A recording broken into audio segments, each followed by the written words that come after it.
মহিলা প্রশ্ন করছে ডক্টর জাকির নায়েককে যে আচ্ছা আপনি তো বললেন হিন্দু মুসলমান খ্রিস্টান বৌদ্ধ সব ভাই ভাই, তো সব যদি আমরা ভাই ভাই হই, আমি তো হিন্দু, ওই মহিলা বলছে আমি তো হিন্দু, তা আপনার মক্কা মদিনে আমরা যাইতে পারি না কেন? এটা কঠিন প্রশ্ন। আমি চিন্তা করলাম কি জবাব দেয়। আমার কাছেও জবাব আছে, কিন্তু উনি কি বলেন সেটা শোনা দরকার। উনি জবাব দিলেন, বোন আপনার বাড়ি কই? কই তো ইন্ডিয়ায়। জন্মস্থান কোথায়? এখানে। আমার জন্মস্থান এখানে।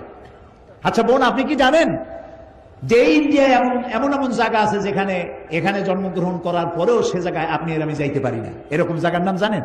কেন এরকম জায়গা থাকবে কেন? আমি ইন্ডিয়া জন্মগ্রহণ করছি, সব জায়গায় যাইতে পারি। উনি বললেন মোটেই না, এখানে এমন এমন জায়গা আছে যেখানে আপনি আমি প্রবেশ করতে পারবো না, তার নাম ক্যান্টনমেন্ট। ক্যান্টনমেন্টে আপনিও ঢুকতে পারবেন না, আমি ঢুকতে পারবো না।